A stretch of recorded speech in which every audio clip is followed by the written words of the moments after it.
What's going on, guys? So, coming to you today with a topic that you don't hear talked about very often. I actually just kind of went on a little rant the other day about it on my Instagram story, and that's usually where I come up with these ideas for a YouTube video, because I realize after about 10 snaps or whatever they are, I realized after about 10 quick videos on Instagram that I should have just made a damn YouTube video, because it's going to be 10 minutes by the time I get done. So, talking about powerlifting federations. The reason I brought it up the other day was because it's just one thing that kind of sucks about powerlifting is there's too many federations. Most people who aren't really in it don't really know that. They just think powerlifting is probably just one big thing. That's just not the case. There is, I don't even know how many federations there are. There's probably like 20 or 30, but I listed here just like 8 that I could come up with off the top of my head that are, relevant in today's world of powerlifting. So you'll see USAPL. That's probably the biggest. That's where I'm that's where I compete myself.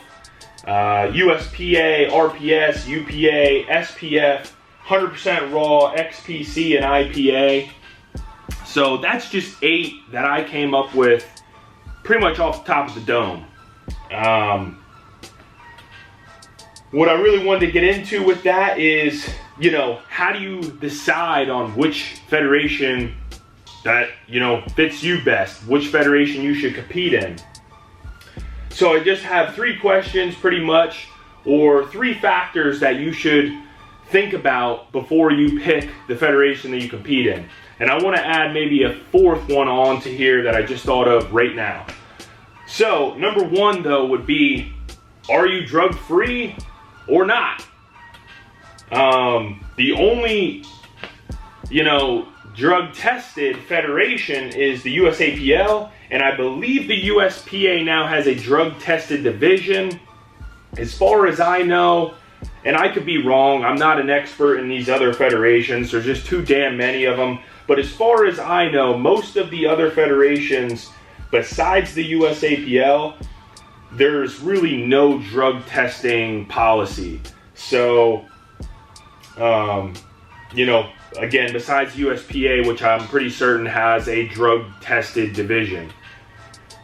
The others, I'm not 100% sure on, but I believe it's just kind of like, hey, if you're competing here, you're competing against everyone. They don't really have a strict policy on it. So that could play a huge role. If you are drug-free, if you're natural, I highly recommend competing in the USAPL. It's going to keep you the most competitive. It's going to keep it an even playing field for everyone, for the most part. Again, I'm sure there's people that get away with using in the USAPL. That's in any sport. If you're worried about that and that's what's holding you back from competing, I think that's kind of a poor excuse. You really should be going to those meets trying to improve upon your total. Yeah, sure, I'm as competitive as anyone. I want to win. I want to do my best to compete against others. But my number 1 goal going into every meet is to increase my total. Become better, become stronger. And that's always my number 1 priority. So, drug-free or not, that could play a huge role in your decision. Second one would be location. And I didn't necessarily put these in any order. Location might even be your number 1 the number 1 thing you should look at as far as competing. If you haven't competed before, look for a meet in your local area. There's no need to, I'm drug-free, I need to compete in the USAPL, so you travel 2 states. That's your decision, but I would just highly recommend maybe looking at a local meet, regardless of the federation, just to get that experience, just to see if you like it, first off, and then second, just to get an idea of how meets are run, and it'll give you a much better idea on your training leading up to it, how you felt on that first meet. You learn the most by trial and error and experience. So maybe just jumping in a local meet could be a good idea. The third is rules and equipment. Another one of the reasons why it kind of sucks that there's so many different federations. They all have different rules. They all have, different equipment requirements, or, different, some of them are even like different commands with the lifts. There's definitely a huge variation in the standard between federations. I said it in my Instagram story the other day, and I'm going to say it now. This video isn't to bash any federation. I think it's great that, there's federations out there for us to compete in. So, that's cool. But it would be nice if there was a standard overall for any federation, just a powerlifting standard. You know what I mean? Like just getting commands universal. Making the divisions universal. Just to give you an example, if you see the term raw, so if you're competing in the 105 kilo raw division for the USAPL, the equipment that you're allowed to wear would be wrist wraps, knee sleeves, and a belt. Well, for instance, the RPS, if you go raw, you can't wear knee sleeves. You can wear a belt and wrist wraps, but you can't wear knee sleeves. RPS has a raw with, I forget the term that they use, but essentially it's raw with knee support. So they actually pair knee sleeves and knee wraps together, which for some of you, know that they are a night and day difference. Knee sleeves, I mean, if you have a good pair of knee sleeves, you might get, I don't know, at the most 5% on added onto a lift.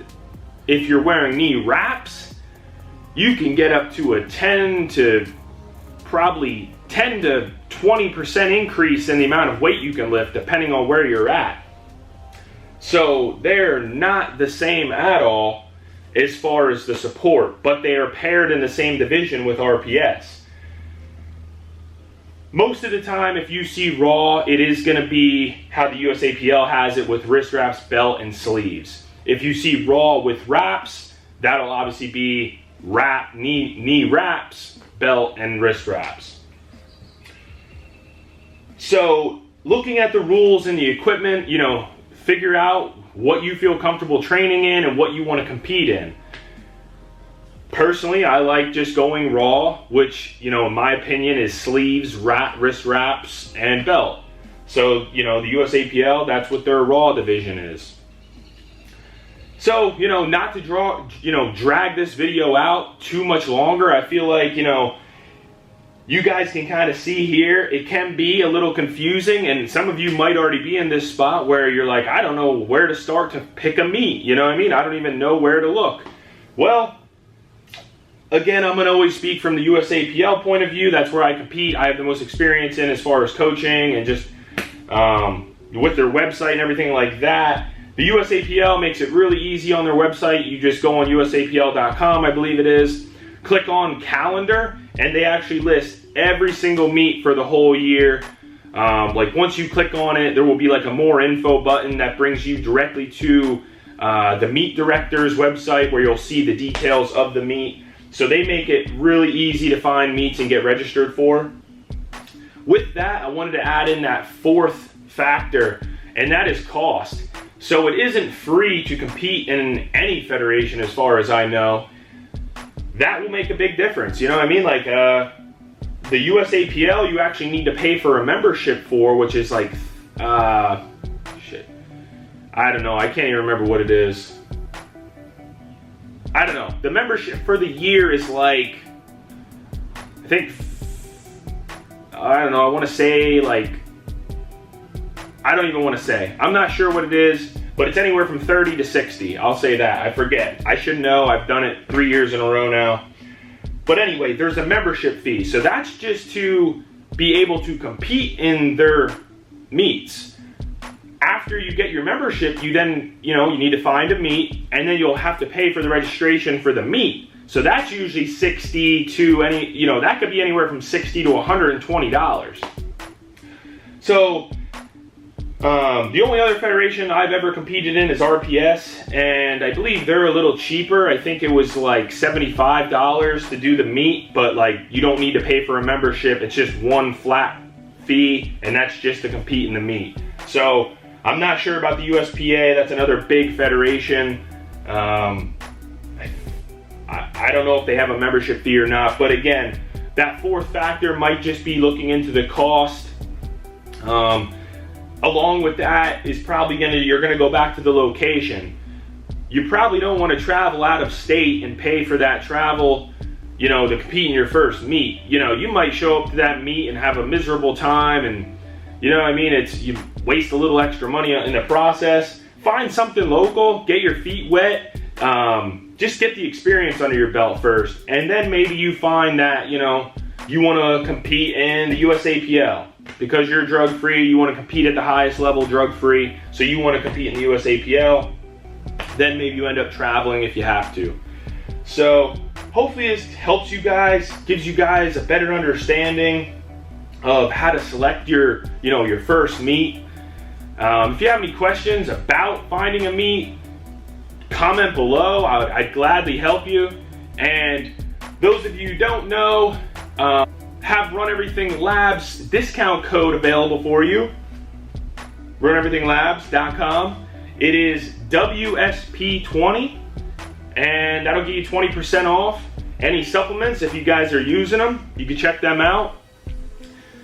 If you haven't subscribed to the channel, hit that subscribe button, hit the like button if you liked it, share the video if you think it might help anyone. Those of you who might have friends looking to compete, throw it a share. And I'll see you guys next time.